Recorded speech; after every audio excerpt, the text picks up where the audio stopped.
週末に本講演会にお越しいただきありがとうございます。大会に先立ちまして失礼でございます。大学室内はすべて禁煙となっております。講演会中の個人での撮影、録画、携帯電話等の使用はお控えいただきますのお願い申し上げます。なお、携帯電話は指示になるかマナーモードへの設定をお願いいたします。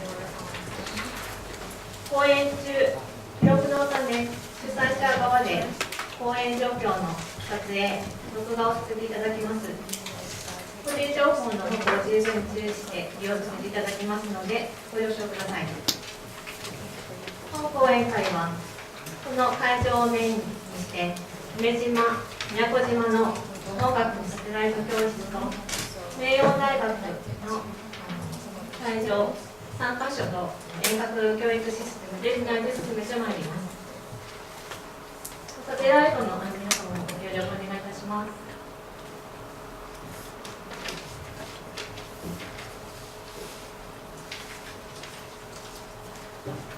それではただいまよりカナダにおけるルーラルナーシング教育と実践の講演会を開始いたします。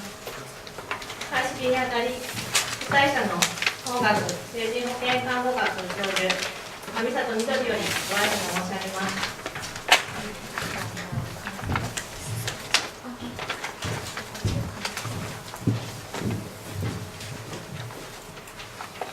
こんにちは。大阪市の中大阪のありがとうございます。今回はカナダからルーラルナーシング教育を精力的に行っています。2人の先生をお呼びして非常にお話しありますように、カナダにおけるルーラルナーシング教育と実践ということでご講演をお願いしています。でルーラルとは何ですかというご質問が看護師さんの方からあったということで、私も10年前ルーラルって何だろうと思ったんですけども、一応言葉として英語で僻地とか、それから遠隔地とか、それから当初も含めてルーラルという呼び方をしています。沖縄県は皆さんもご存知のように39の流動密度を抱えているで人口の、9%、本島の人口 9% の住民の方が住んでおります。で住民の健康を守っていくために、保健医療に携わる人材育成は大事だと思っていて、本大学でも各大学院でそういう教育を行っています。今回は科学研究費の助成金をもとに行っておりまして、ぜひ国内外の人材育成、裏の人材育成にとって参考になれているかなと思います。逐次通訳でちょっと長丁場になってしまいますけれども、どうぞよろしくお願いいたします。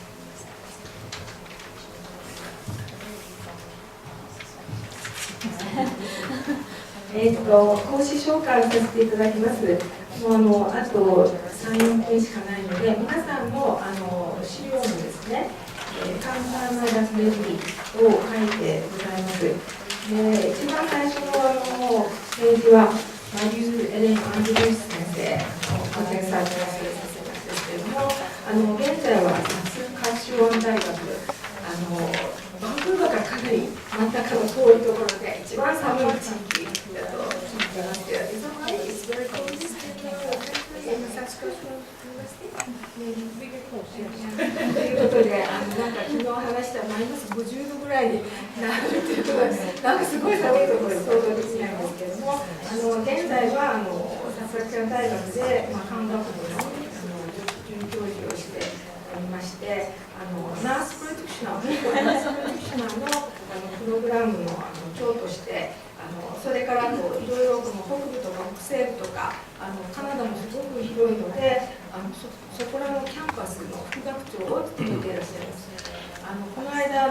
先生の大学にいらした時にですね、すごく遠隔教育がすごい発達していて、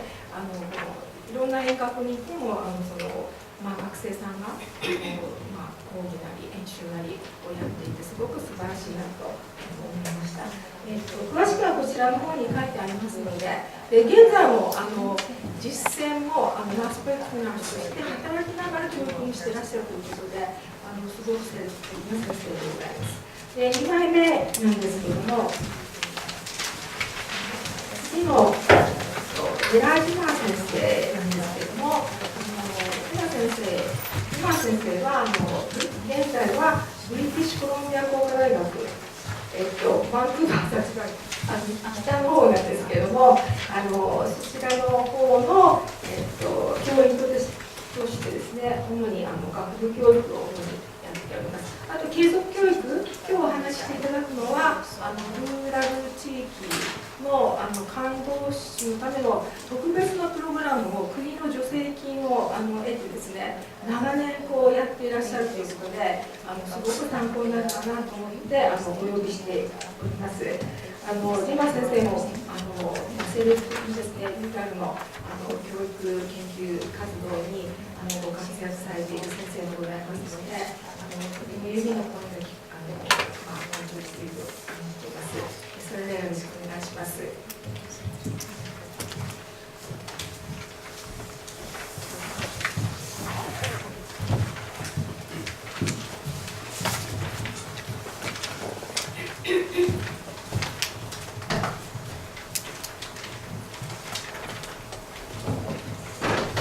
それではマリー・アンドリュース先生、よろしくお願いいたします。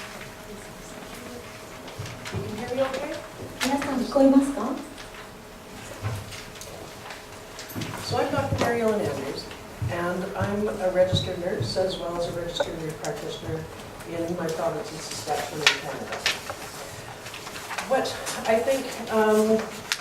our lectures complement each other today in talking about different areas of nursing education and practice, but primarily focusing in on rural, and I think in some of the slides that we go through, we will kind of focus in on sort of the differences across the country, as well as knowing that in Canada, probably 70% of our population lives within about 100 kilometers of the Canadian-US border, and the other 30% lives across the rest of the large landmass that we call Canada, from the Arctic Circle down to the American border. 皆さんこんにちは。マリー・アンドリュースと申します。私は看護師で、あります。そして、ナースプラクティショナーでもあります。カナダのサスカチュアン州というところに住んでいます。本日講義2つありますけれども、私の講義とジマ先生の講義と、内容はちょっと異なるんですけれども、似ているところというのはルーラルナーシングですね。その焦点がルーラルナーシングということなんですけれども、カナダというのは非常に大きな国なんですけれども、その 70% の人口がアメリカとカナダの国境沿いに暮らしていると。アメリカとカナダの国境から100キロ以内の地域にカナダの人口の 70% が住んでいます。残りの 30% はそれ以外のカナダの他の広大な地域に住んでおります。So what I'm hoping to cover today inside our lecture is taking a quick look at putting kind of advanced practice nursing in context, looking at the history of it inside Canada, what we do as far as the nurse practitioner program at the University of Saskatoon, or Saskatchewan, the rural nurse practitioner education and practice, what does that look like? And then some future directions that we're looking at from the perspective of our education program for advanced practice nursing. 本日の講義の内容なんですけれども、まずはカナダにおける高度実践看護の歴史、そしてサスカチュアン大学看護学部のナースプラクティショナープログラムというのがどういった内容のものなのか、そして、僻地で勤務するナースプラクティショナーの実態、どういう現状なのか、そして今後の方向性というのは、ナースプラクティショナーの教育などに関してどういう方向性を持っていこうかということに関してお話をしたいと思います。So we'll begin by looking at the history of advanced practice nursing in Canada. And if we take a look back, one of the agencies in Canada called the Canadian Red Cross have an interesting repository or collection of nursing photos from the first nurses that's accessible actually online through looking at the Canadian Red Cross Association website. まずはカナダにおける高度実践看護の歴史についてお話をしたいと思いますが、カナダの赤十字社のオンラインのウェブサイトに行きますと、さまざまな歴史的な写真を見ることができます。So when we take a look at sort of the colonial origins of Canada and the first nurses, or I guess organized nursing in Canada, it came from Jesuit missionaries coming over from Europe way back in the 1629. And I think that for me becomes important when I'm talking to our male nursing students, because the Jesuit missionaries were a male order, and that's where nursing foundation actually started in Canada. カナダというのはもともと植民地だったわけなんですけれども、最初の看護師、カナダでの看護師というのはイエズス会の宣教師が看護を行ったことからが起源とされています。でこのイエズス会の宣教師というのはヨーロッパから1620年代にカナダに移住してきたわけですが、彼らは全員男性の看護師でした。The Jesuit missionaries, being male, decided that they needed to invite over the Grey Nuns and the Order of Grey Nuns to Canada to be able to provide service to their female patients. And that eventually transformed into the government creating outpost nursing positions somewhere in the area of the 1890s. このイエズス会の宣教師の男性の看護師たちは女性の看護師、女性の患者を見ることができる、ケアできる女性の看護師も必要だということで、グレーナンズという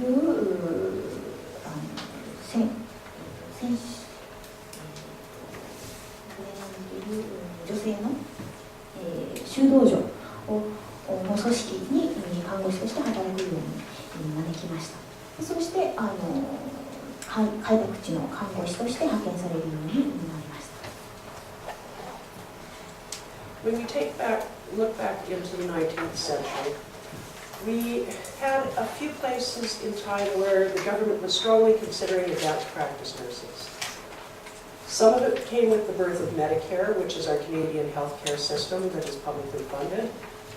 and knowing that at that point in time we had a shortage of physicians, so that we wanted to be able to use nurses to take on some of that physician role.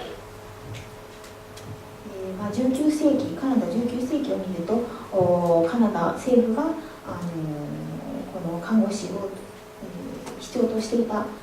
看護師のこの制度というのを推進しようとしたというのがいくつか例が見られるんですけれども、というのは医師が不足していた時期があったので、そういった時に看護師の制度を推進しようとしたのが見られました。So we had an increased need for more practitioners or more nurses working in primary care or in the community, because we were developing hospitals and more of the physician workload was meeting the demands of those acute care needs in the hospital settings. それで看護師の需要がどんどん、看護師がそのプライマリーケアをする、その需要がどんどんと高まってまいりました。So this started kind of a work in progress towards developing advanced practice nursing programs that were past our basic level of education, and some agreement between the Canadian Medical Association and the Canadian Nursing Association to try and put that forward and advance it. Started in about 1973, and that's when the whole work in progress started with regards to actualizing advanced practice nursing in Canada. そして、高度実践看護の必要性、需要というのがどんどんと高まってきたわけですけれども、最終的に1973年にカナダ医療協会とカナダ看護師協会が共同声明を出しまして、それで本格的にその制度推進というのが始まりました。Still in that same time period, we developed a lot of educational programs across the country for nurse practitioner education. The challenge was that we forgot to put the policy and the legislation in place at that point in time so that we start talking about failed sustainability of advanced practice roles. 1960年代から70年代、さまざまな教育プログラムの構築が始まったわけですけれども、その法律を制定するのを忘れていたというか、まだしきれてないところがあったので、そういう理由から継続が困難なことがありました。So that's when we fell back and went, we need to put some things back in that we forgot. Taking a look at policy and legislation, looking at public awareness, looking at trying to develop those collaborations with the medical community, and still being able to provide services in an expanded role in places where physicians weren't available throughout our rural and remote locations. なので、政策を制定したり、法律を作ったりとかを少しずつ始めていきました。そして医師がいない地域でケアができるように構築をしていきました。So sort of over the past 25 years, we've had increasing costs in healthcare, as is every other nation, I think, across the world. We are taking a look at how do we integrate or how do we relocate resources, and how do we put professionals in situations where the needs of the community or the needs of the setting are met by the practitioner or the provider that can meet those needs, and not necessarily putting providers in that meet needs that are beyond the scope of what's necessary in situations, which provides ample opportunity to put advanced practice nurses into different community health settings or acute care settings to be able to really take a look at how do we finance our healthcare system in Canada. でカナダでは1990年代医療費が増加してまいりました。それはカナダだけではなく世界中どこの国でも起こったことだと思うんですけれども、それに伴って医療資源の再配置について議論がされてきました。で本当に医師や看護師を必要とされている場所にしっかり派遣していくという配置していくということに焦点が当てられました。In a number of provinces in Canada, we have this thing called the Regulated Health Professions Act, and that's where the legislation that governs physicians, physiotherapists, nurses, chiropractors, dentists, and how we crossover, or where the overlap is in services, can be documented in a single document, and then we can have those discussions around who does what, when, where, and why. Unfortunately, not every province has that, so we still have a ways to go in order to make sure that we can standardize that across the country. カナダには3つ目なんですけれども、医療従事者に関する法令というのがありまして、これでは医師や看護師、歯科医、カイロプラクターなどさまざまな医療職種に関する法律が全部書かれている法令があるんですけれども、それではどの職種の人が何をするということが細かく書かれているんですけれども、この法令というのはカナダのすべての地域に存在するものではないので、まだまだこれからしなければならないことであります。When we take a look at nurse practitioner and advanced practice practitioners are the one advanced practice category that's regulated by our regulators inside the country. So that the first legislation for nurse practitioners was, organized or legislated in 1998. In 2005, we put forward the Nurse Practitioner Initiative. And that was the one that started taking a look at how do we standardize legislation for nurse practitioner practice across this country. What does it look like? What are the things we need to do? And when setting timelines for when we needed to get them done, and setting a basis for how do we evaluate and move forward. ナースプラクティショナーに関する法律というのは1998年に制定されたわけなんですけれども、実際にそのナースプラクティショナーのこの制度が飛躍したのが2005年のナースプラクティショナーイニシアチブというプロジェクトがカナダ政府によるものなんですけれども、このプロジェクトが開始したときに、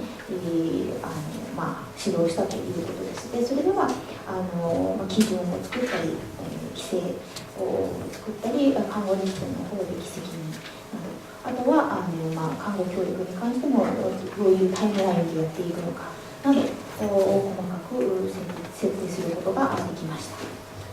So that we started setting standards for what do our education programs look like, what does regulation look like, what does liability and practice look like, and how do we get extra life practice insurance for expanded scope, and looking at our standards and core competencies and making sure that those were things that were the same across our large country. でこのイニシアチブでは、教育や法的責任とか基準などが決めたんですけれども、それでカナダ全国で同じ基準でこの制度を進められるようにしました。So when we take a look at each province providing individual legislation for practice for nurse practitioners, it didn't happen all at the same time. So that we can see that each of these is an abbreviation for each of the provinces in Canada. But if we look at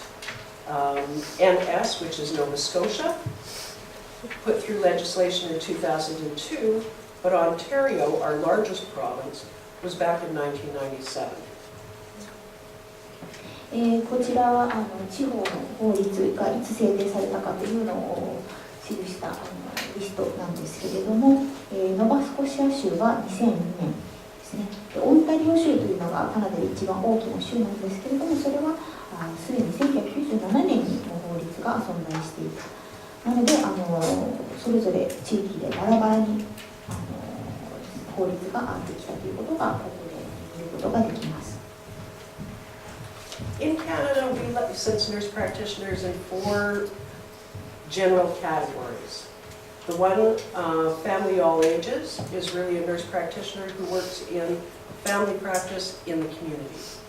The other 3, adult nurse practitioners, pediatric, and of course the neonatal, are all nurse practitioner programs that are focused on providing care to patients in acute care settings or in hospitals. カナダのナースプラクティショナーというのは4つの大まかに4つのカテゴリーに分かれているんですけれども、最初はファミリーナースプラクティショナーといって、ファミリーサービスですね、家族の保険とコミュニティで、残りの3つが成人保険、小児保険、新生児集中保険なんですけれども、これは急性期ケアになります。Dr. Walter Spitzer was one gentleman who was a large proponent of advanced practice nurses. And this is sort of one of his statements that basically states that for the proponents of nurse practitioners, the main obstacle to widespread acceptance of the idea is unlikely to be rejection by the clients. And that's what we have found, is that clients really quite enjoy the care that they're provided by nurse practitioners, but rather the unawareness of the nurse practitioner's role on the part of the public. And I think one of the things that we are really focused on in Canada, and especially in rural areas, is being able to educate the public about what is the role of the nurse practitioner, what are all the services that can be provided by a nurse practitioner versus by an RN or versus by a physician. Designating that role and that scope for the people in rural places, because that's who most often they're getting care provided from. でウォルター・スピッツァー氏というのがカナダのお医者さんなんですけれども、この NP 制度というのを非常に支持した方なんですけれども、彼が言ったことには、ナースプラクティショナー制度を支持している人団体にとって制度推進の最大の阻害要因というのは、患者から距離否定されることではなく、ナースプラクティショナーの社会的役割の認知度の低さであるというふうに、この学会誌で述べたんですけれども、カナダのルーラルナーシングにおいて非常に重要なことというのが、社会の人に、ナースプラクティショナーというのはどういうものなのか、どういう仕事をしてどういう役割を持っているのか、どういうケアを提供することができる人たちなのかというのを広く知ってもらうというのが非常に重要であります。So in Canada, we define nurse practitioners as registered nurses with additional education, preparation, and experience who possess and demonstrate the competencies to autonomously diagnose, order, and interpret diagnostic tests, as well as providing pharmaceuticals or medication, and performing procedures within their legislated scope of practice. So that there are a set of minor surgical procedures, such as suturing, that are within the scope of practice of nurse practitioners in Canada.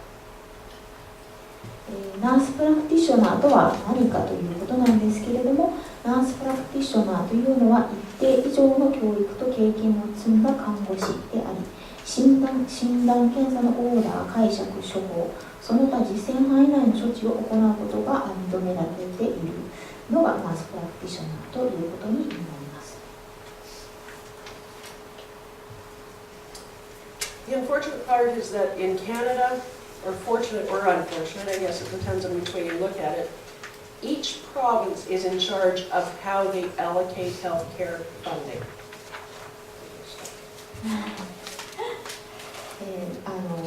これがいいことか悪いことなのかはわからないんですけれども、カナダではそれぞれの州がヘルスケア、その医療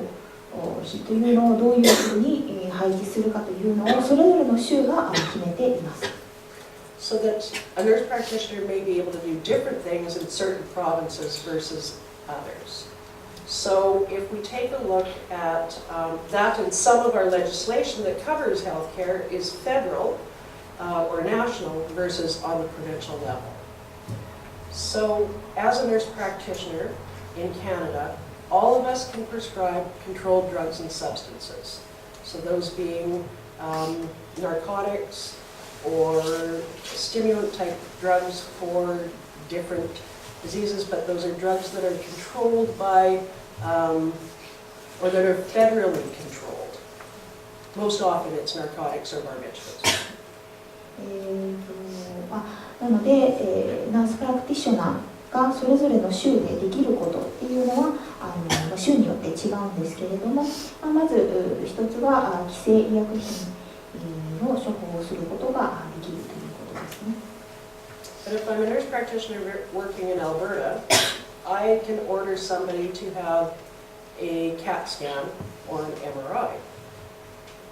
But I can't if I'm a nurse practitioner in any other province in Canada. 例えば私がアルバータ州のナースプラクティショナーであったとしたら、CAT スキャンや MRI をすることが、オーダーをすることができるんですけれども、これがアルバータ州以外の場所であれば、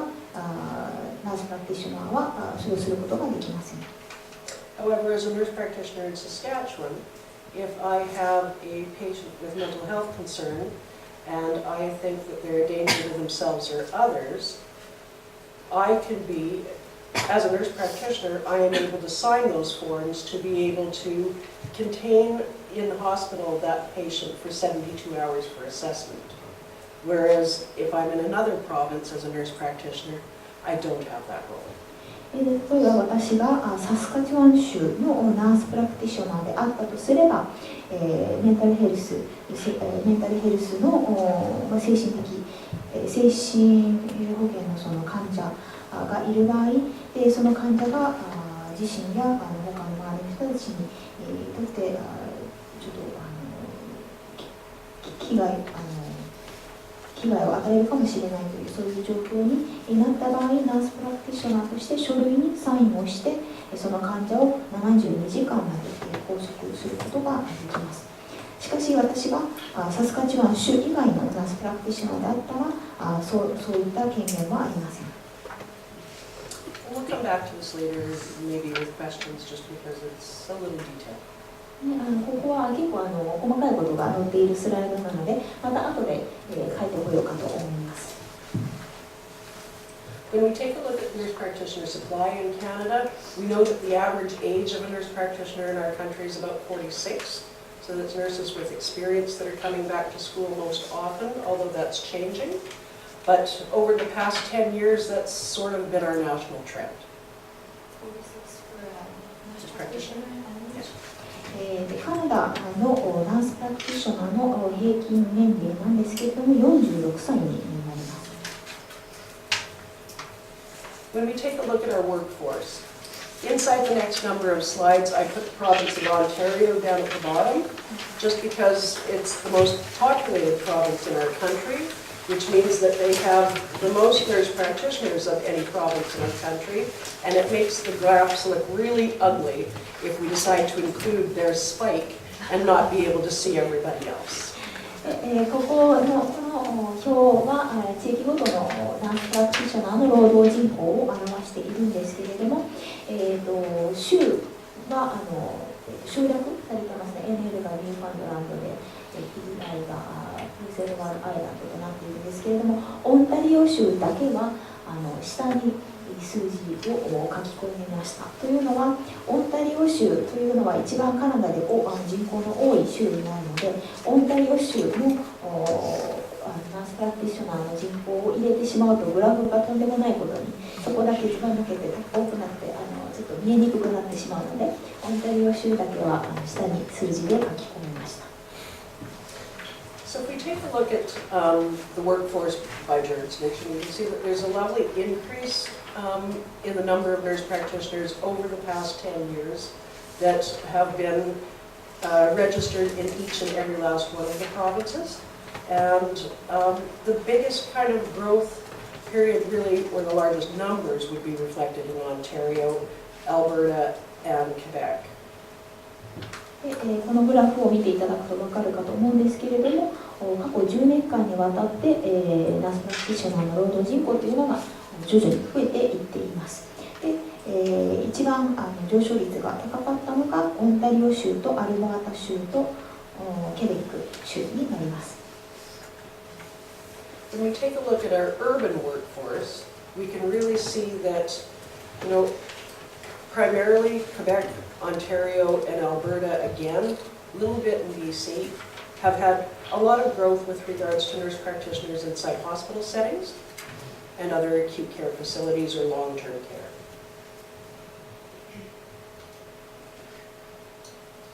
都市部におけるナースプラクティショナーの労働人口なんですけれども、ケベック、オンタリオ、アルバータ州で伸びておりまして、ブリティッシュコロンビアだとも少し増加しているんですけれども、このナースプラクティショナーというのは主に病院だったり、緊急ケアや介護施設などで増えています。If we take a look at it from a rural and remote perspective, and the number of registered nurse practitioners that are working in rural and remote areas, we see the largest growth in places like Saskatchewan, some in Quebec, and then out towards Newfoundland, which again is an island setting where there are few acute care facilities, but a large demand for rural care. 看護師の上昇率なんですけれども、一番その増加が増えているのがサスカチュワン州、ケベック州とニューファンドランド州なんですけれども、ニューファンドランドは島になりますね。So now I'm going to talk a little bit about the Saskatchewan nurse practitioner program at the University of Saskatchewan. Part of what we're guided by in Canada now is that we got together as the Canadian Association of Schools of Nursing and put together a document that talks about the national framework and guiding principles for nurse practitioner education. as well as now we've started taking a look at an accreditation process across our country to yet, make sure that we are providing some standard education for nurse practitioners across this large geographical mass. 次にサスカチュアン大学の看護学部についてお話をしたいと思うんですけれども、カナダ、これは基本的にはカナダ看護学校協会というのがNP プログラム発展のためのガイドラインというのを出したんですけれども、それをもとに作っております。で、私たちはこのガイドラインをもとにカナダにあるさまざまな NP プログラムの基準を作成しているところです。So our primary program items. Basically what we want to do is make sure that we are providing a safe level practitioner to be able to provide care in an expanded scope. Somebody who's using evidence-based practice and can demonstrate that leadership inside the settings where they work.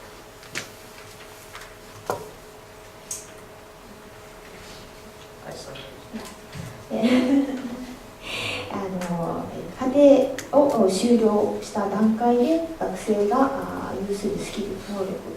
なんですけれども、これは私たちがプログラムとして目指すものなんですけれども、まず第一に看護専門職に要求される実践能力と倫理観を有していること、そして安全で効果的なプライマリーヘルスケアを個人、家族および社会に提供できるナースプラクティショナーであるこ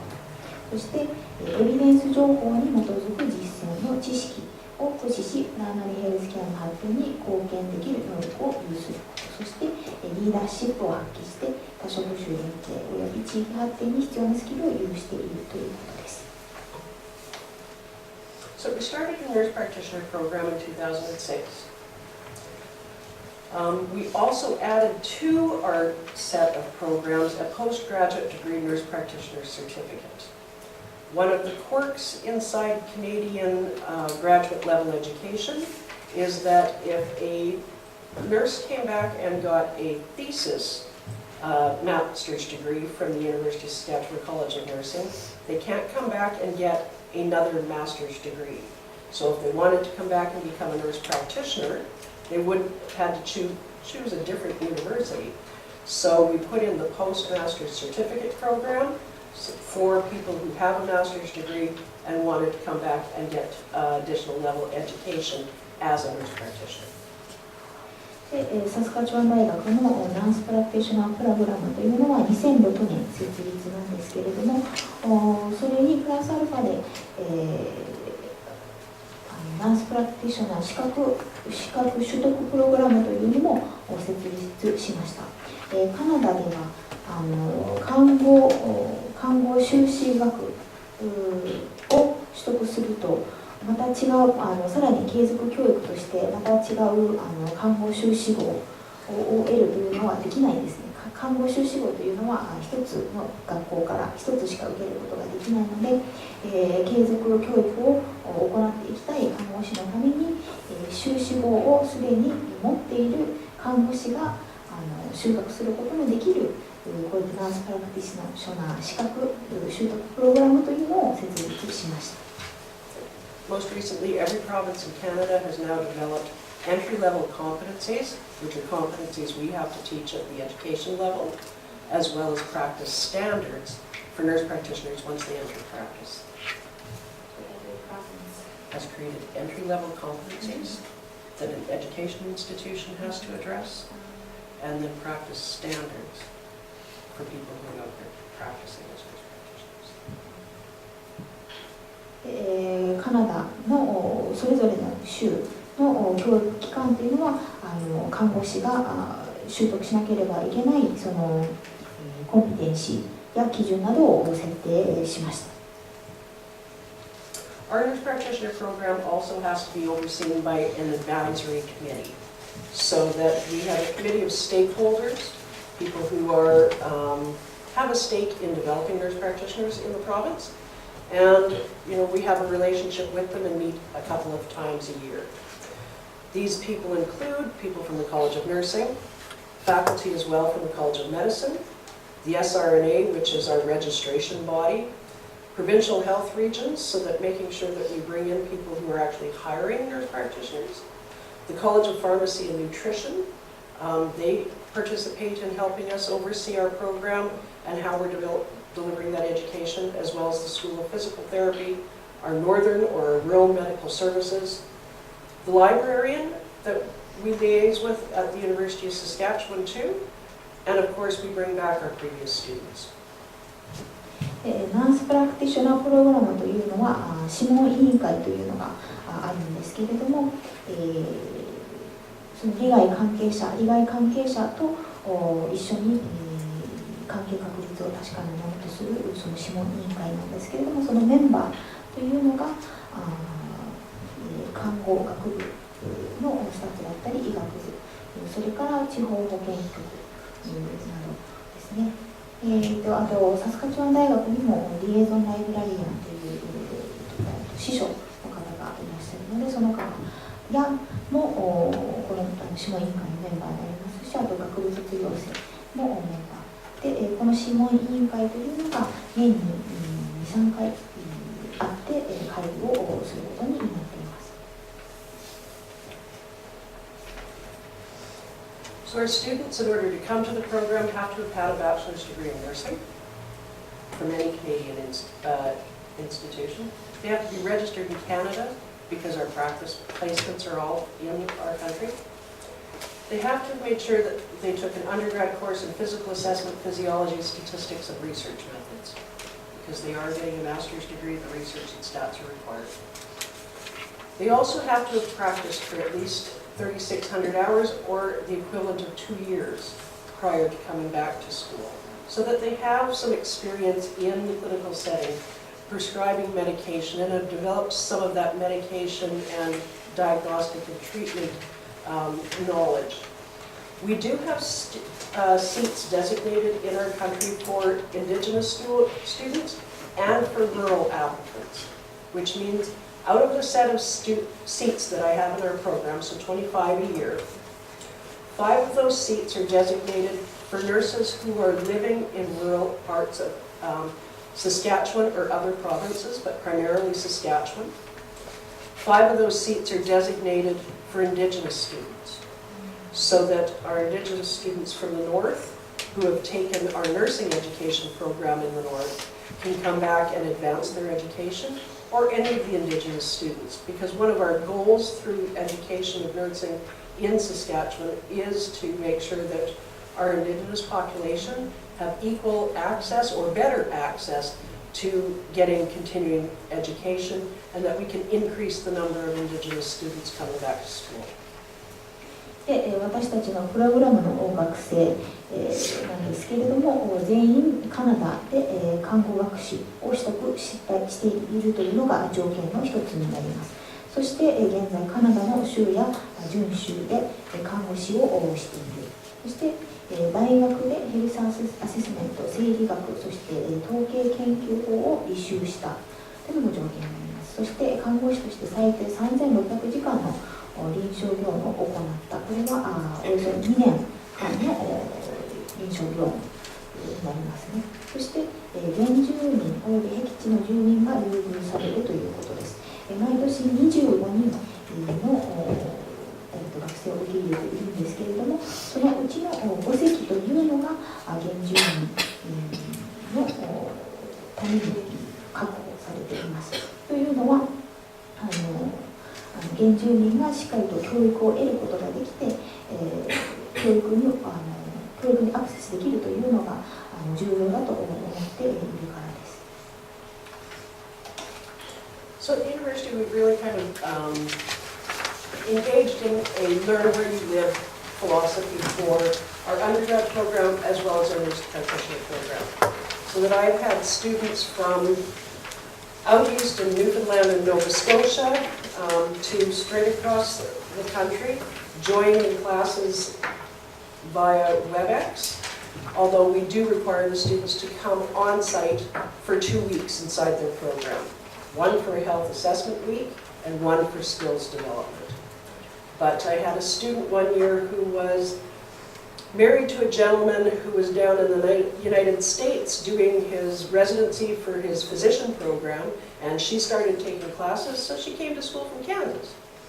So, you know, because we're doing things online and through virtual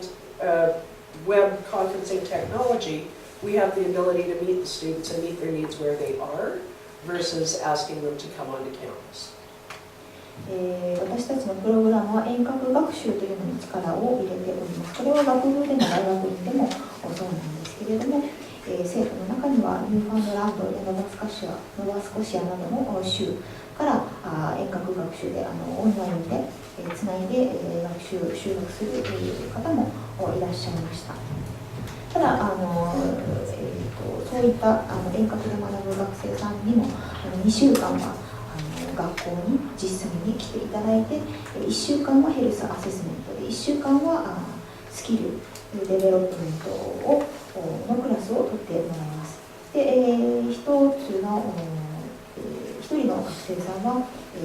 アメリカ人の旦那さんと結婚されていて、そのアメリカ人の旦那さんがアメリカで医師の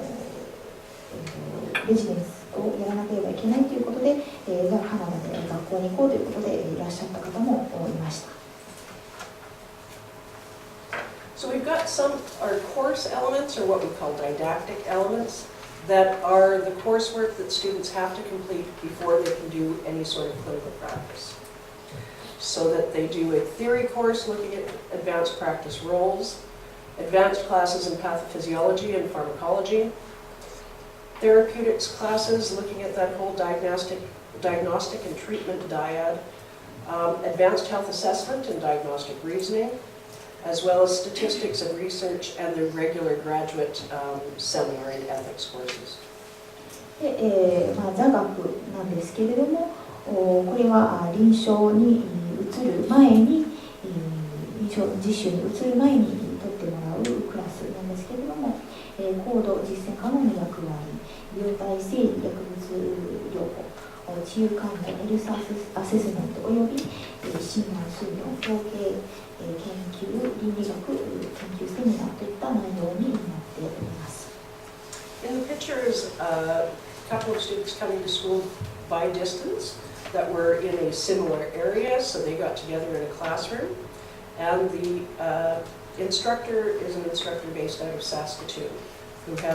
where we have our distributed learning offices, where they teach to the students at a number of different sites, similar to how I think you do your IB nursing. Yeah. Students are not. この写真にある写真なんですけれども、学生が座っているのと教員がテレビに映っているかと思うんですけれども、この学生はみんな遠隔学習をしている方たちで、ただ近くに住んでいたので教室に集まってきています。ただ教員はサスカチュワンとはまた違うところにいるので、こうやってテレビでつないで授業を行っている様子です。We have 3 clinical courses, each of them having the same number of clinical hours, although addressing a bit of a different focus when they go into clinical practice. So their first clinical practicum is 140 hours that is based in primary care. And primary care attached to a nurse practitioner, so that their first clinical experience really lets them hone in on what is a nurse practitioner and what does a nurse practitioner do when they're in primary care in a community setting. The next practicum, we like to give them some interdisciplinary experiences, so that they have to go and spend some time with a pharmacist, spend some time with a physiotherapist, spend some time with a physician, to be able to find out what are these people that they're going to be working with do. In the third practicum, we end up sending them into an emergency setting so that they get a little bit more information about what does an emergent patient look like, and what are the patients that we are going to immediately transfer off to either an acute care facility or to somebody who might have more knowledge and training. 臨時実習なんですけれども、3種類あります。実習1、実習2、実習3ですね。で、それぞれ大体同じ時間、240時間の時間を取らなければいけないんですけれども、まず最初の実習1というのがプライマリーケアで、ナースプラクティショナーとは何か、ナースプラクティショナーはどういうケアをするのかなど、その基本的なことを学びます。で実習2ではプライマリーケアと学際的内容ですね。これは薬剤師さんとか医師とかとどういうふうに仕事をするのかということを学びます。実習3なんですけれども、これは救急医療ですね。なので救急で運ばれてきた患者さんがどのような状態で来るのか、どのようなケアを施すのか、そういうことに焦点を当てています。The lady in this picture is actually Leona. Leona teaches suturing to all of our vet students, our dentistry students, our physician students, as well as the plastics residents. So that it's nice to know that our students are learning how to suture from the person who teaches every student at the University of Saskatchewan that needs to suture how to suture. Stitch?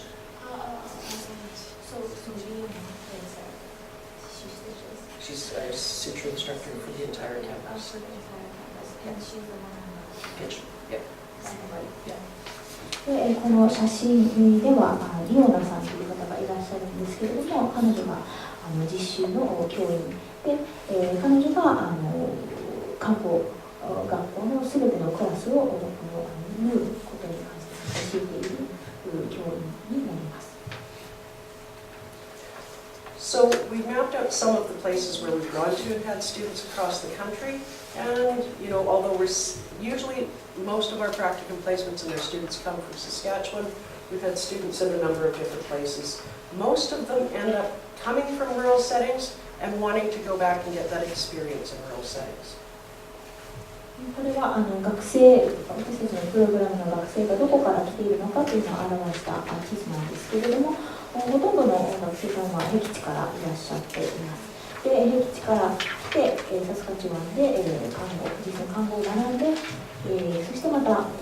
地元に戻って、貢献したいという方たちですね。Most of our education, although we stick to the standards that are national across the country, we try to bring in that rural theme all the way through because that's primarily where most of our students end up working. This is one of our graduates up in a northern community called Big River, where she lives, went back to after she became a registered nurse, and is now serving the community in position as their nurse practitioner. で私たちのプログラムはカナダ全部の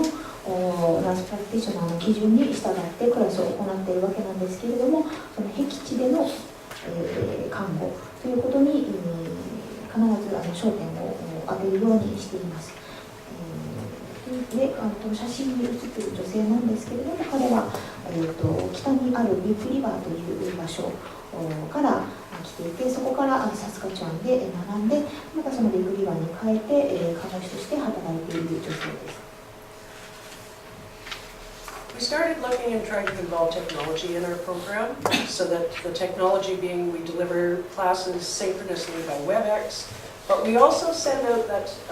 smaller computer box now to students and their preceptors, so that we can find out what the student is doing in the clinical practice area, yet not adding another body to the clinic room, so that we can be parked on the counter in the clinic and be able to have some oversight of our students when they're in the clinical practicum area. で実習において、どんどんそのテクノロジー技術を導入していっているんですけれども、今はこういった小さいカメラを使って臨床現場で設置することによって人が実際に行かなくてもその学生やそのプリセプターがどういうふうに仕事というか実習を行っているかというのがこのカメラを通して見ることができます。Which is handy when we take a look at distance, because although Saskatoon is central inside our province, if I wish to go up to some of our northern communities, it may be anywhere between a 6 and 8 hour drive to get there, even just from Saskatoon. このカメラというのは非常に便利なものでして、というのはサスカチュワンは結構週の中の真ん中ら辺にはあるんですけれども、州の北の方に行こうと思ったら車で6時間から8時間かかるので、このカメラがあることによって、この遠隔学習というのが可能になっています。So we did a survey inside our province just to be able to gain a little bit of a better understanding of where nurse practitioners are working and some of their challenges.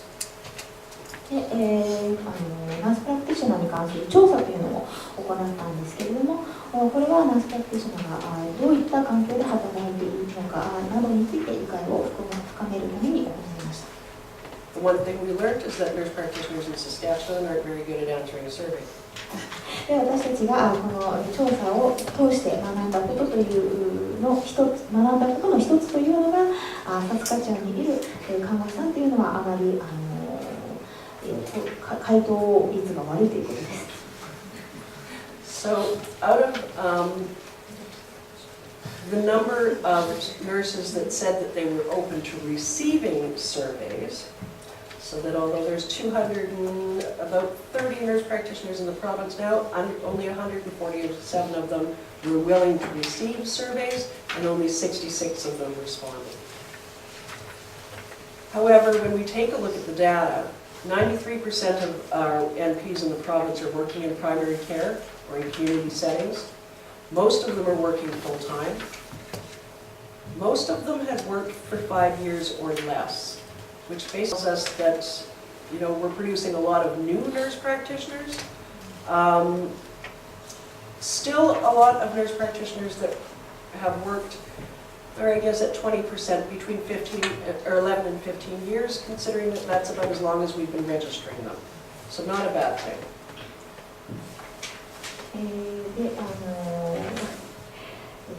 サスカチュアンにはおよそ230人のナースプラクティショナーがいるんですけれども、この調査を行ったときにまた次のこのような調査があったら答えてくれますかということで聞きましたが、そのうちの140人しか調査に協力しますよというふうにおっしゃらなかったんですね。あまり協力的でない方が多いみたいなんですけれども、でも今回その調査をした中で、分かったことというのが、回答者の 93% がプライマリーケアで働いている、75% がフルタイム勤務をしている、44% が勤務経験5年未満ということですね。ということはつまり新しいナースプラクティショナーがどんどん輩出されているというので、いい意味ではあるかとは思うんですけれども、あとは 29% が勤務経験6年から10年、20% が11年から10年、7% が16年以上ですね。One of the things that we also need to do when we're taking a look at nurse practitioner education is also how we entice nurse practitioners with that master's level education to come back and become PhD students, to be able to continue to mentor our NPs into academia, to do that research with regards to advanced practice, and also to do succession planning. And this is one of my nurse practitioner students that I kind of swindled into coming back to school again. でナースプラクティショナーの教育に関して、また重要だなというふうに思っていることが、ナースプラクティショナーがこうやって資格を得て、卒業して、そして今度博士課程を取得してもらうというのはその人材をどんどん育成していくことによって、そういった博士号を取得した看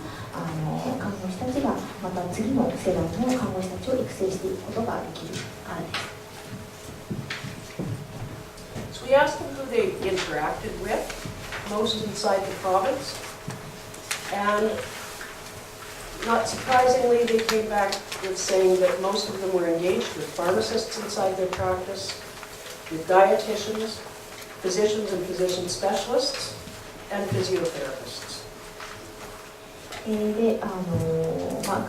ースプラクティショナーたちが日々どのような多職種の方たちと連携を取っているのかというアンケート調査なんですけれども、彼らは日常的に薬剤師、栄養士、医師、理学療法士と関わっているということです。About 47 of them said that, or 47% of them said that they worked primarily by themselves, which, you know, in a lot of rural places in Canada, when we start in the practice settings, unfortunately, we usually put people in working on their own, which isn't ideal. So that now we're working towards, if we're going to put a nurse practitioner position in, we put in 2 so that they have colleague support. でただアンケート結果では 47% がその現場で唯一の看護師であるというふうに回答しました。これはあまりその理想的ではない環境と言います。なので、看護師が最低でも2人入れるような環境にしていこうというふうに働きかけています。The interesting part, though, was that we had, you know, a large amount of nurse practitioners that traveled every day outside of their home community to go to work. And for most of them, it wasn't that it was their choice to leave their home community every morning to go to work. It's just there wasn't a job local, and they wanted to work as a nurse practitioner. 非常に興味深いことなんですけれども、ほとんどのナースプラクティショナーが自分の住んでいる自治体、市町村と別のところに、別の町に勤務に行っているということでした。When we start taking a look at future directions, we really know that we need to increase the amount of technology that we use inside our education programs so that people, one of the tools that nurses need in the future is to know how to use technology inside their practice and interact with people in different locations via some sort of video conference or video connection link. で将来の方向性なんですけれども、一番重要なことの一つというのがテクノロジー技術をどんどん導入していくということですね。看護師たちはどんどん技術を行使していけなければならない。そしてさまざまな地域の人たちと技術を使って交流をやり取りをできるようにするというのが重要になってきます。Presently in our Northern Undergrad program, the picture on the side there is a robot that's created by a company in the United States. And we use that robot to teach remotely in our northern locations in the labs, so that the picture down below shows the robot in behind the students who are evaluating an EKG strip, so that their instructor is actually a person on the robot in a different location. So the robot in the lab teaches the students. So that there's a faculty member on it that can maneuver around the room on their own. Okay. でこの写真の上にあるのがアメリカ製のロボットなんですけれども、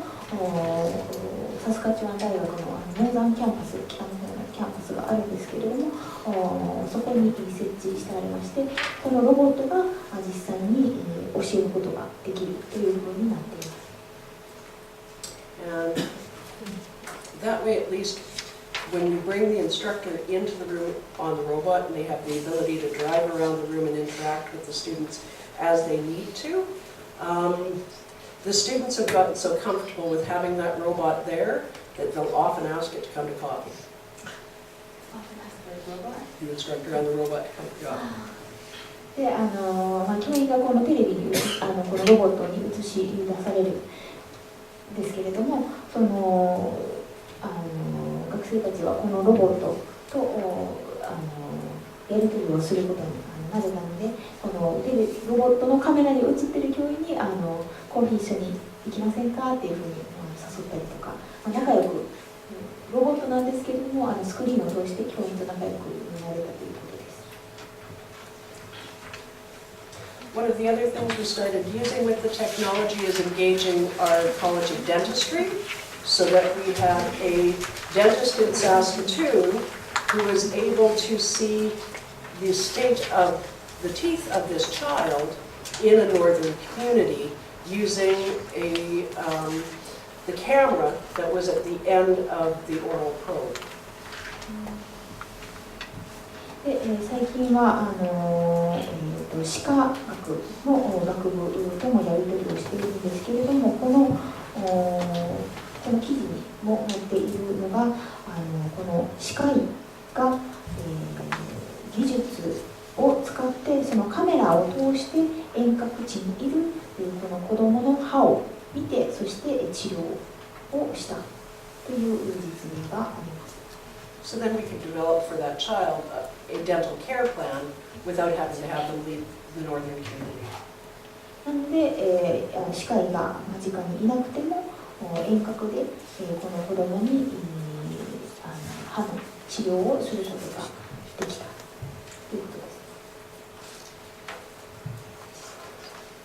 Further and finally, our goals with regards to nurse practitioners and nurses in rural Canada is really to be able to push forward some more mental health education for our nurse practitioners, seeing as they deal with more and more individuals with anxiety and depression. Continuing to work on policy and politics with regards to regulatory requirements, pay for nurse practitioners and trying to figure out how do we balance that out, either provincially or nationally. Increasing that public awareness, and of course, supporting and engaging nurse practitioners to become involved in our new National Nurse Practitioner Association of Canada. でこれからの目標なんですけれども、精神保健の分野におけるナースプラクティショナー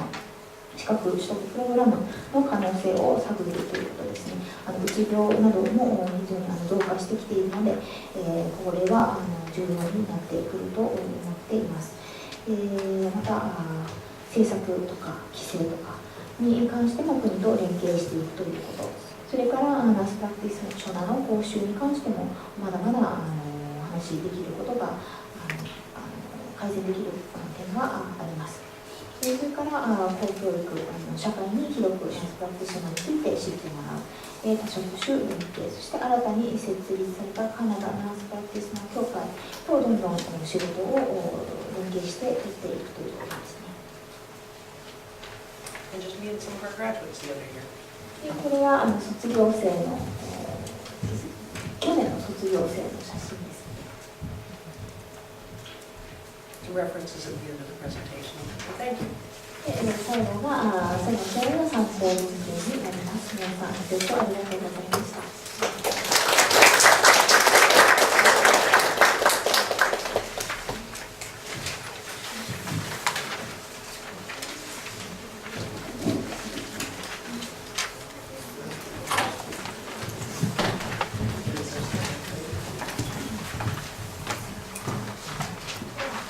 少し時間がありますので、質疑応答をその時間を取らせていただいても大丈夫でしょうか。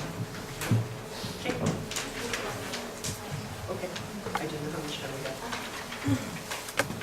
それでは会場、それからこちらライトの遠隔でつないでいる会場からも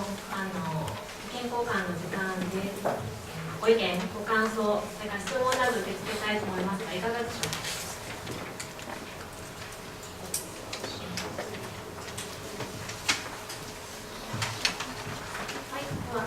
お願いします。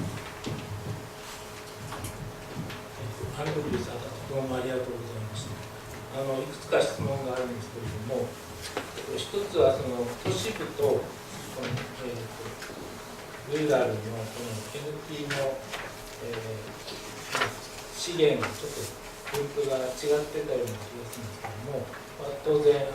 僻地の方が NP が少ないという課題を抱えているような気がするんですが、これをコントロールするような仕組みみたいなのがあるんでしょうか。例えばこのナースプラクティショナーの教育を受けた後は、数年間は基地で働かなくちゃいけないとか、あるいは僻地の学生を大学に迎え入れるときになんかインセンティブを持たせて奨学金があるとかないとか、そういうなんかこう資源を都市に集中させないようにするなんか仕組みみたいなのが、州によって法律が違うという話でしたけど、なんか典型的な例でもある。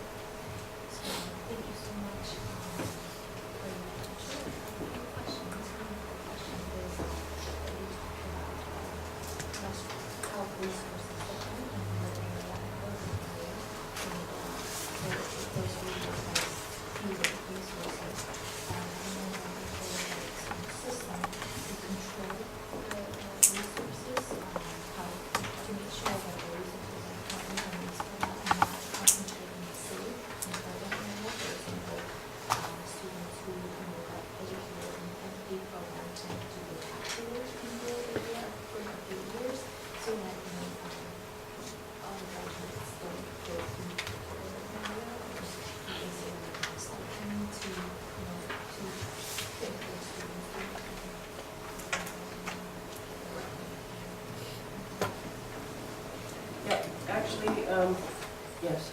there is some differences, I think, in each and every province with regards to resources, urban and rural. Rural not necessarily getting the financial or sometimes the commitment with regards to new equipment, that type of thing inside their setting versus the urban setting. We're hoping to start to address some of those things in a number of different provinces that have recently gone from being divvied up into many health regions into just being provincial, so that there's just a provincial authority over top of where resources go. When it comes to nurse practitioners in my province, most of the jobs are rural. Hardly any of the jobs are urban. So that we don't have a lot of problem enticing nurse practitioners to go to rural areas, because if they want to work in that environment where they're that autonomous, they kind of have to go there. We do provide a lot of incentives for nurse practitioners and nurses to go into our rural areas with regards to a financial bursary that they can have after 3 years of commitment or 5 years of commitment. Which is sort of why we went more towards, let's do distributive education and let's people learn where they live, so that hopefully we can keep those people in the settings that they're already in, versus taking an urban registered nurse and trying to make them advanced practice nurse and them not wanting to leave an urban setting. So a lot of my students now, by putting out those 5 seats that are just rural students, helps to make sure that I get people in who are married to a farmer who's not leaving that community. They're a wonderful nurse, should become an advanced practice nurse with their knowledge, and we'd like to keep them there and put them forward. So as an education institution, we're doing that. The government is taking a look at our new health region and deciding to take a look at where we put providers based on need versus based on where a provider wants to practice. And most of our needs are rural. I think, or at least I'm hoping and crossing my fingers, that by going to a health region that's the province, we then have a better idea of where to put resources, so that we aren't making things less accessible for our rural population and using technology to make things more accessible. I think we're really in an infancy when it comes to using specialists to be able to get them to do their follow-up with patients using telehealth or some sort of technology that way, versus requiring somebody to drive 8 to 10 hours, stay overnight for a 10-minute appointment in an urban setting. It could be just as well handled externally.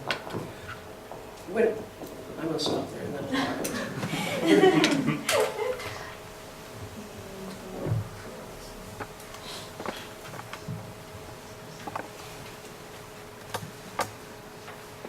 僻地というのはやはりなかなか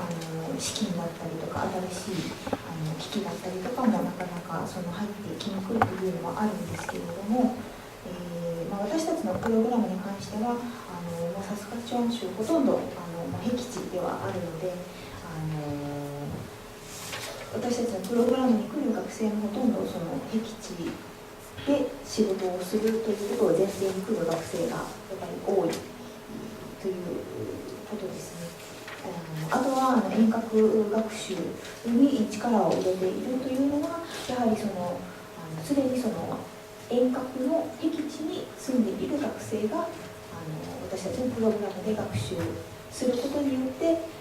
わざわざ都市部に来なくてもそれぞれもうすでに住んでいるところで学習をして、そしてその土地で実践を行ってもらう、ナースプラクティショナーとして働いてもらうということを目標としてやっているので、そういう意味での僻地での看護師をそうやって増やしていくという意図もあります。で、先ほどもお話ししたんですけれども、入学する学生の25人のうちの5席というのは僻地や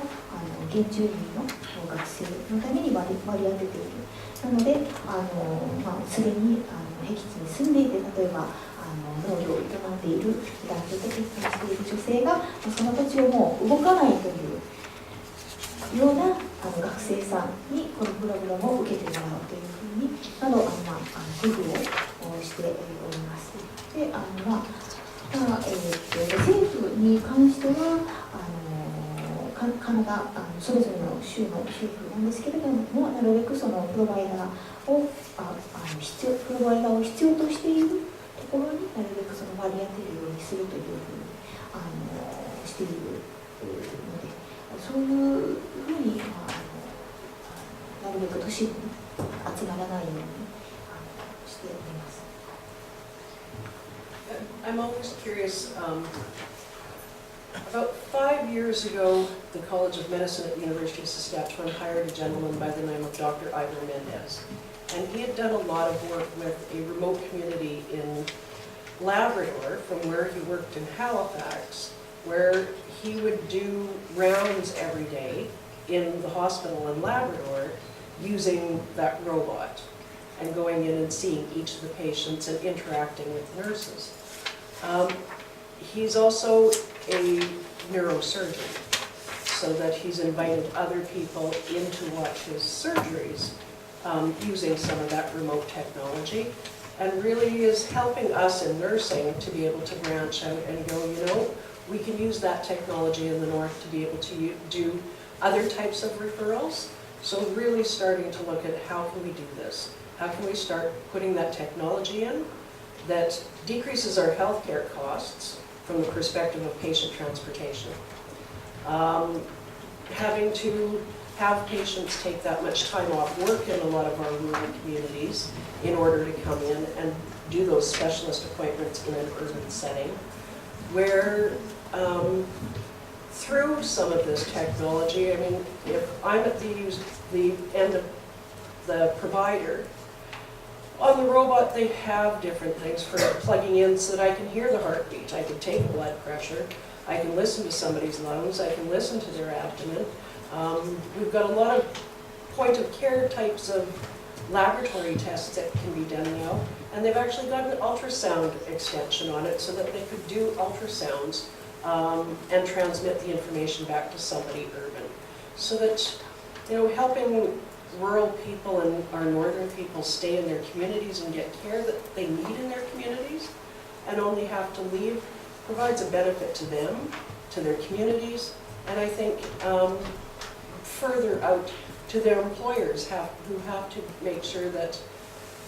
everybody's contracts in the north get a few extra days added to them for medical leave because of the fact that a medical appointment in Saskatoon for somebody living in Laurent is 3 days off work.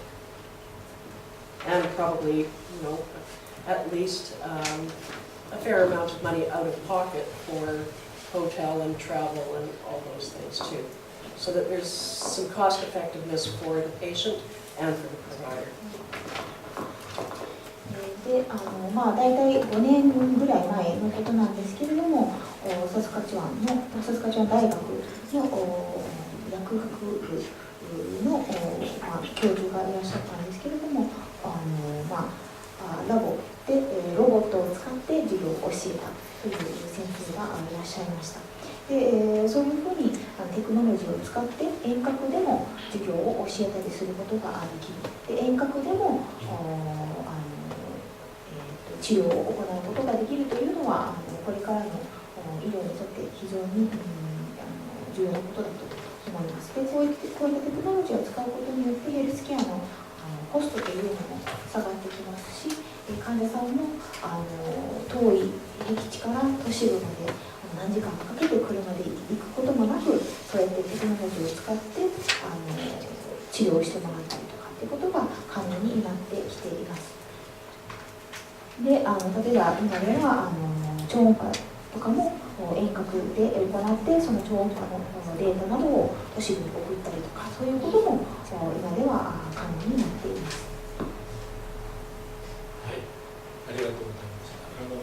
ます。私は統計学を教える立場にあるので、ロボットに統計学が教えられないか後でアンドリュー先生に相談したいと思います。そうありがとうございます。 teaches statistics. So he's wondering if there's a robot who teaches statistics that wants to ask him. I think it'd be more fun. 多分その方が面白いかもしれないですね。ご質問ありがとうございました。他に、ご意見、ご感想、ご質問などいらっしゃいますでしょうか。はい、どうぞ。所属と名前とお願いいたします。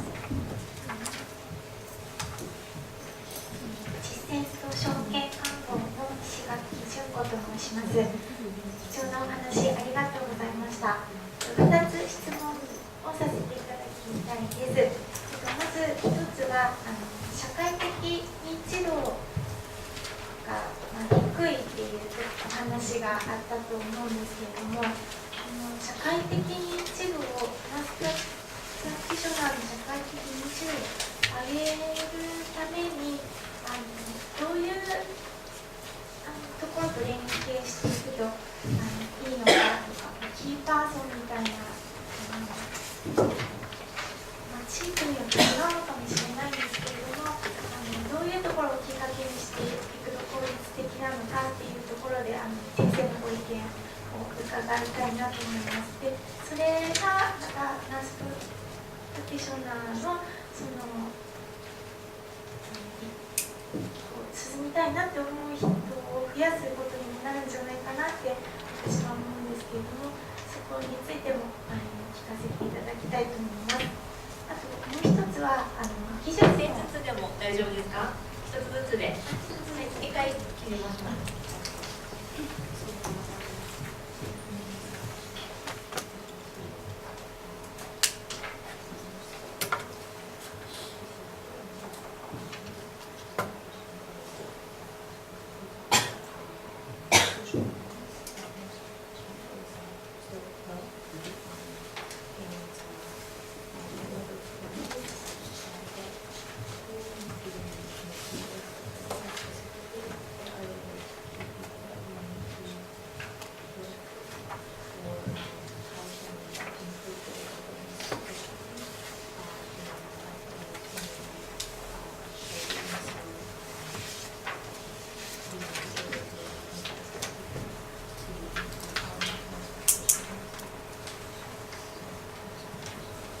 Important question. I think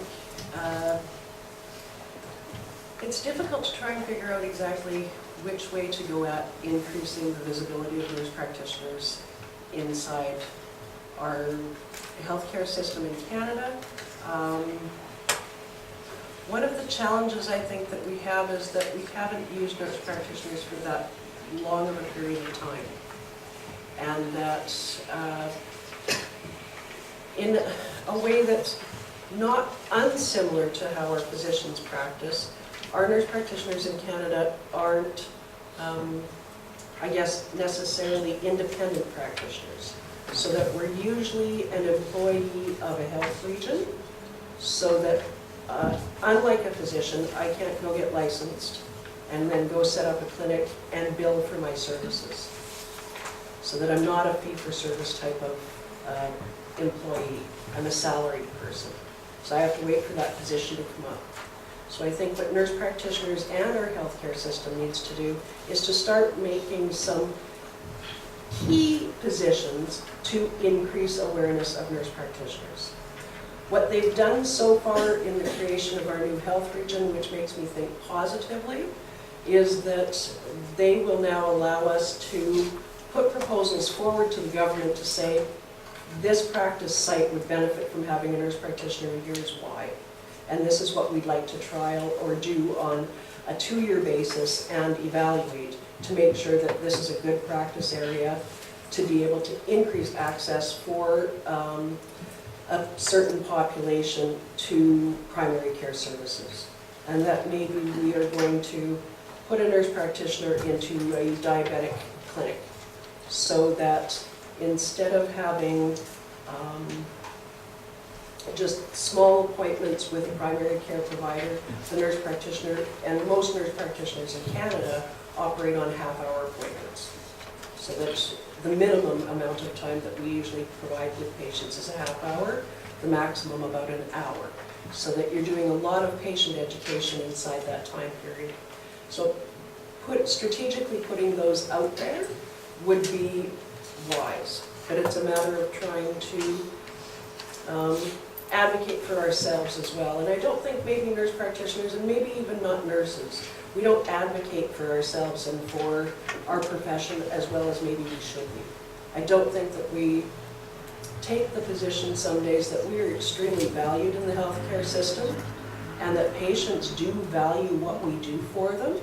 and we undervalue that ourselves instead of saying, no, we do a good job and we provide a lot of care and that we are important in the healthcare system and that we need to build on that forward. Did I talk too much? 非常に重要な質問だと思います。で、社会的認知度を上げるのに何をしたらいいかというのは非常に難しいところではあるんですけれども、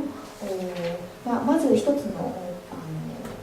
難しいところというのはナースプラクティショナー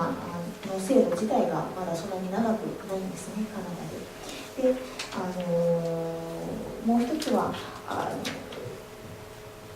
ナースプラクティショナーというのは地方保健局に雇用されている人たちで、報酬ベースで働いている人たちなので、資格を取得したからすぐにクリニックを建てようということができないんですね。その地方保健局のナースプラクティショナーの職があくまで待たなければいけないというのがあります。で、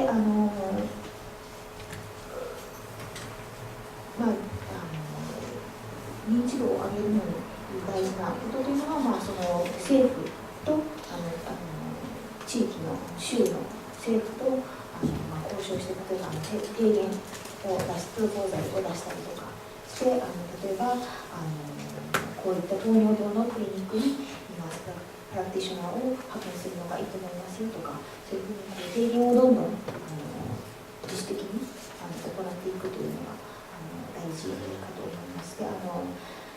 ースプラクティショナー、看護師さんのナースプラクティショナーがなかなか自分たちをどんどん宣伝していかなければいけないと思っているんですね。その社会で、どれだけ重要な役割を果たしているのかというのをなかなか人に言わないというかところがあるんですけれども、それを自ら声に出して、ナースプラクティショナーがどういうスキルを持っていて、ナースプラクティショナーがこういうふうに地域に貢献していけるんですよっていうのを声に出していっていくことが大事なのかと思います。質問はお答えできました。ありがとうございます。今度は続けてもう一つ、はい。一つなんですけど、技術を駆使していくというお話、テクノロジーを使っていくっていうところのお話があったと思うんですけども、ナースプラクティショナーの教育もそうなんですが、実際にそのナースプラクティショナーとして現場で働いている人たちをサポートする技術っていうのはいくつかお話の中で小さいコンピューターだったりロボットの紹介があったんですけども、実際働いている人たちにとってサポートになる技術っていうのはどういうものが将来的に役に立っていくのかっていうところをもう少しだけお話聞かせていただきたいと思いました。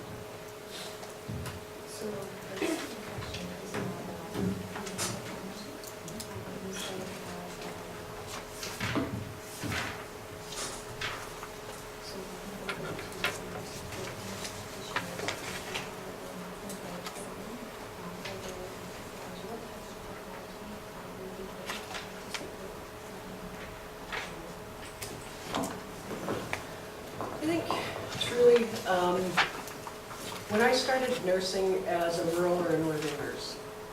and I needed to access emergency care through a telephone. In a lot of ways, when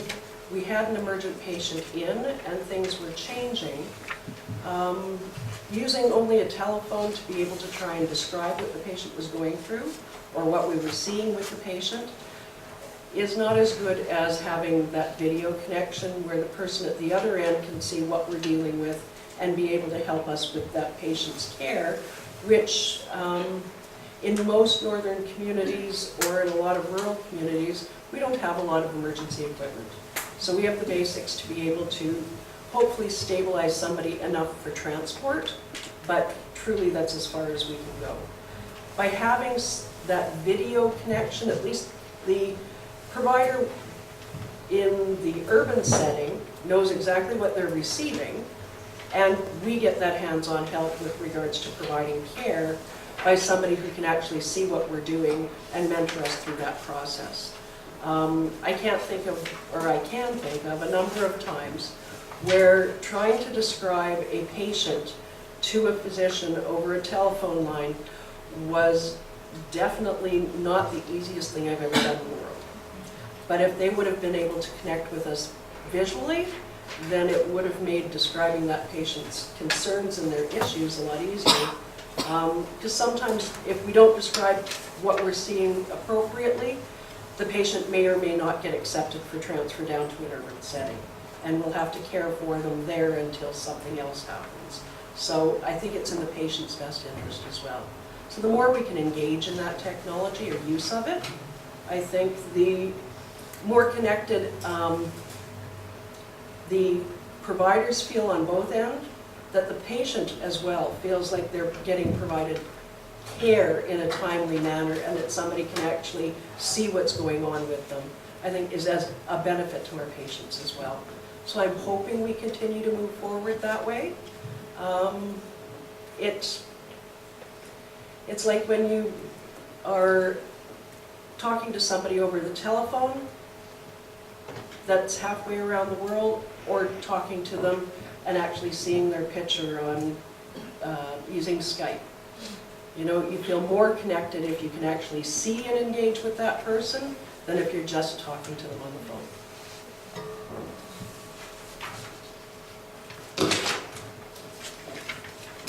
私が看護師として僻地で看護師を始めた時に、救急ケアを電話を通してやったことがあります。で、緊急の患者さんが来た時に電話を通して医師と話をするというのが非常に大変な仕事でした。なので電話ではなくてビデオを使ってそういうケアを行っていくというのが非常に有効なのではないかと思っています。で例えばサスカチュアン州の北の方とかは本当に僻地になるんですけれども、そこでそういったビデオなどのテクノロジーを導入することによって都市部の医師とつないで、それで都市部にトランスファーするのがいいのかどうかという判断もできますし、そうやってビデオでつないで都市部の医師とかとコネクトすることによって患者さんもしっかりケアしてもらっているというふうに思えるというのも大きな利点だと思います。なのでこういったビデオを駆使するというのがこれから必要になってくるのではないかと思います。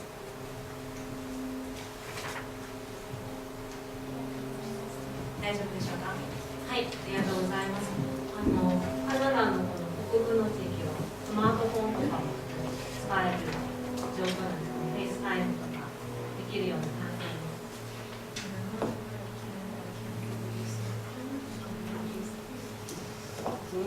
Some places yes, some places no. 場所によってはできます。場所によってはできないところもあります。But we can have developed in most places still that ability to use telehealth, so that there'd be a video conference line. But yeah, I can get probably 300 kilometers outside of Saskatoon going north, And there are different areas of the province where I'm not going to have cell coverage. サスカチュアンのサービスであ、 So telehealth is Dedicated video conferencing for the healthcare system. そのサスカチュワン州の場所によってはその携帯の電波が届かないようなところも実際にはあります。でテレヘルスなどを使って、処置を行うこともあります。ありがとうございます。ではもう一つぐらいいかがでしょうか。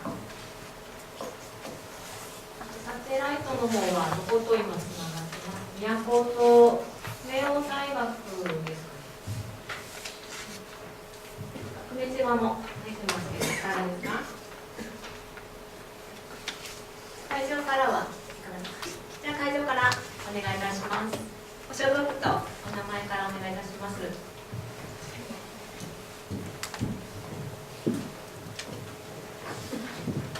アンドリュー先生、貴重なお話ありがとうございました。看護大学の知念です。聞かせていただきたいんですが、このナースプラクティショナーは、州によって実践範囲がかなり異なるんですけれど、教育ではどの州に行ってもいいように、単位を認定しているのかなっていうのが気になると、あとかなり深く実践が求められるので、一体平均何年で終了できるんだろうっていうのが気になったので教えてもらいたいです。何年で教育が終わるか。で皆さん見たらナースの免許を持っているの働きながらやれてるのかなっていうのも気になっています。お願いします。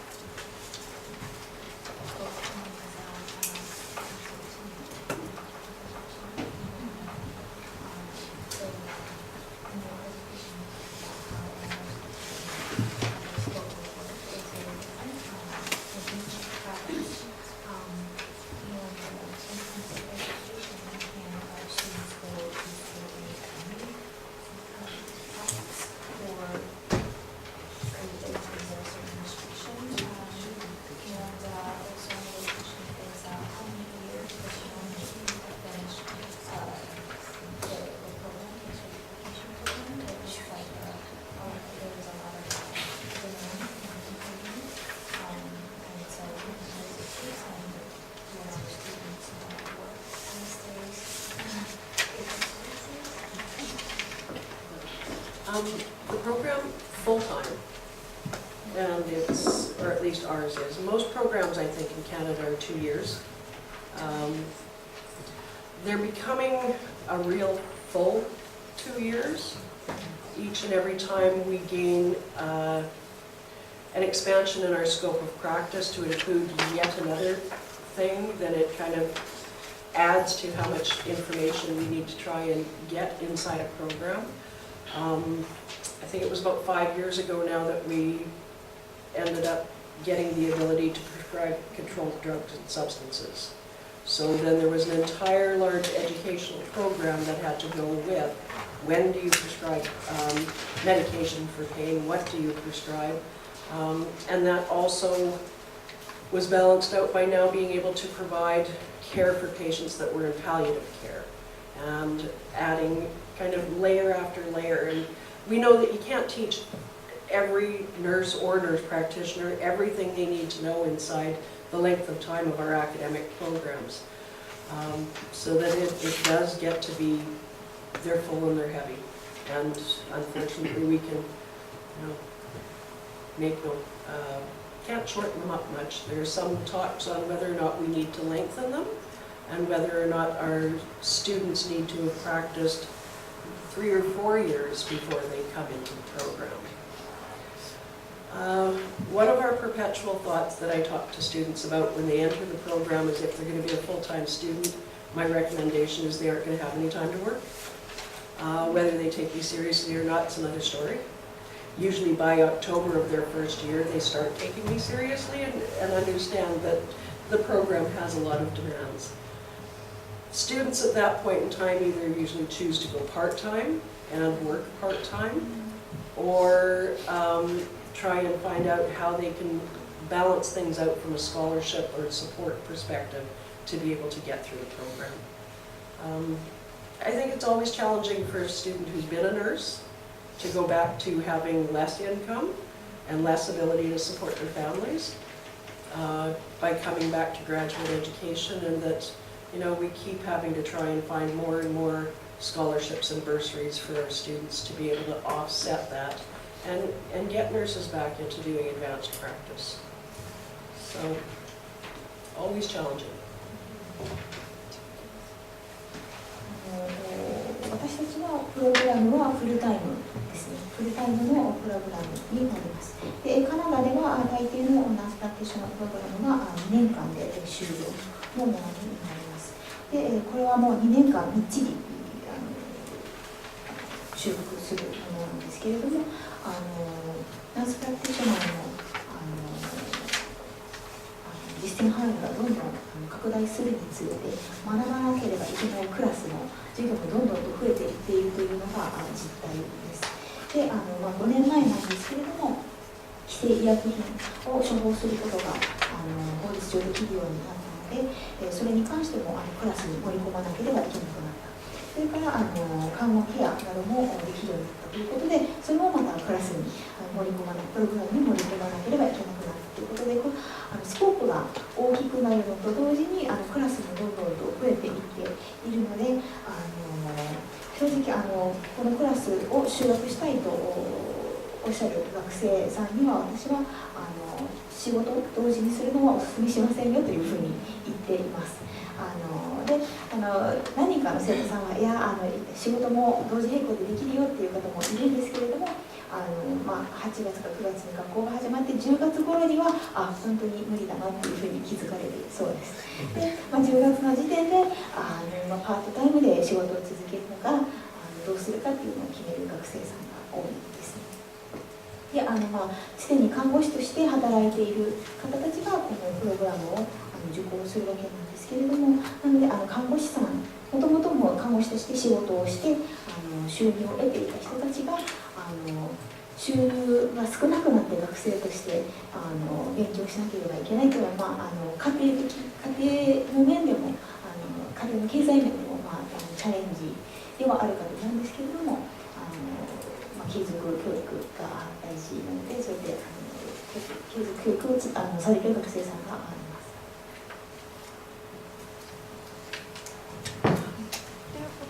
じゃあ州の法律が変わってこのコースナースプラクティションの範囲が広がったっていうことが分かったら、どんどんコースが増えていくっていうことでいいということですか。で、あとはじゃあ全域に行っても大丈夫なナースプラクティションを要請して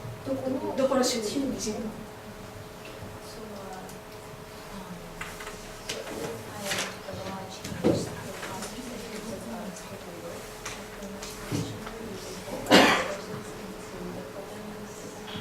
Yep. And also, can you go to school in English? Yeah, typically, as long as you've got a license as a registered nurse in any province in Canada, because a lot of our programs are offered by distance, you can take it in whichever province you like. As long as you can do the practicum, as long as that institution or the regulatory body in that province will recognize your practicum placement outside of that province. Some do, some don't. In Saskatchewan, my regulatory body, if I have a student doing practicum in Ontario, if I deem as the school that the practicum placement that the student has meets the objectives of the course, then the student can do their practicum out in Ontario. So that it's up to the schools sometimes to make those decisions versus the regulatory body. The challenge for them sometimes is to make sure that my education program is recognized in the province that they're going to be practicing in. So that if they recognize my program, then the student has no problem getting licensed in that province after they graduate.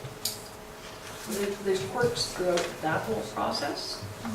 The other question was, So whenever the law changes, Oh. so the work that Whenever the laws change, then we have to change our curriculum to keep up with it. So it's like I need to almost create another class now that's called provincial legislation and federal legislation, and address all of those things, because there's always a little bit to reading the whole legal documents and understanding them and getting, comfortable with what the scope of practice is based on each and every last one of those new documents. One of the things, of course, that has come into our practice arena that we didn't even really know was coming was the whole medical assistance in dying. So that when they were developing that legislation, they were talking to physicians. When the legislation came out that first day that said this is what the government's going to go through and try and pass, and it included nurse practitioners, we went, well, you guys didn't engage us in the process, and now here we are.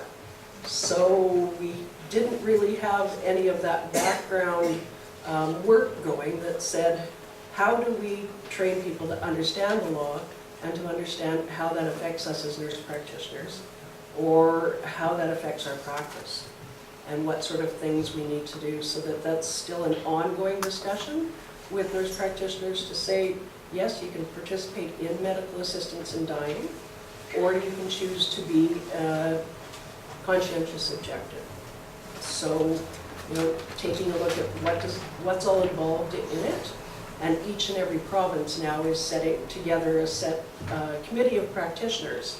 that will oversee and support and monitor the whole process of patients accessing the system for medical assistance in dying. And I can't teach that all in a class.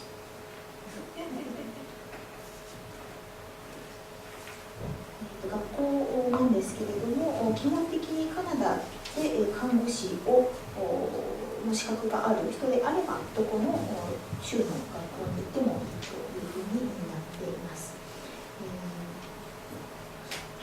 ただ重要なことが、その教育施設が実習を遠隔で行うことを許可しているかどうかというのが大事なところになってきます。私たちのプログラムでは、例えばオンタリオ州に住んでいる学生が遠隔で実習をするというのを許可しているので、オンタリオ州の学生が在籍をしています。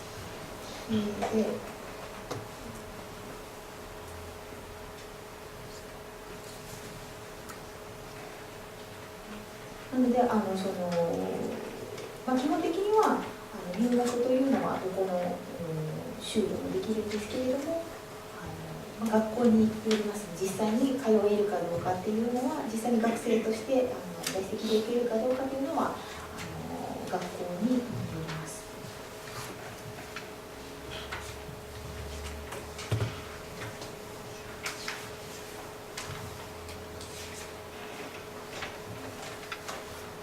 もう一つの法律が変わればクラスの量も増えてくるということなんですけれども、法律が変わるたびにどんどんクラスが増えてきておりまして、例えば最近でしたら安楽死が1年前なんですけれども、法律で、合法になったので、その安楽死の、法律の議論がされている頃は医師と話が進められていたんですね。実際に法律ができた時に初めてナースプラクティショナーもその安楽死に関わるというふうになっていたというのが後から分かったので、ちょっとびっくりしているナースプラクティショナーもその安楽死に関わっていくというのが法律が定められてしまったので、これからまたクラスに盛り込んでいったりしなければならないというふうに思っています。こうやって国の法律だったり州の法律だったりとすごく密接に関わっているので、法律が変わるたびにそのカリキュラムを見直してというふうにしているのが現状です。なのでこれ今度近々授業科目で国と地域の地方の法律についてのクラスも盛り込もうかと思っております。ありがとうございました。活発な質問ありがとうございました。すいません、司会が不十分で10分ぐらい押しておりますけれども、これでアンドレス博士の前のを終わりたいと思います。丁寧にご質問ありがとうございました。では、講義の再開の方は10分後にしたいと思います。16時ちょうどからの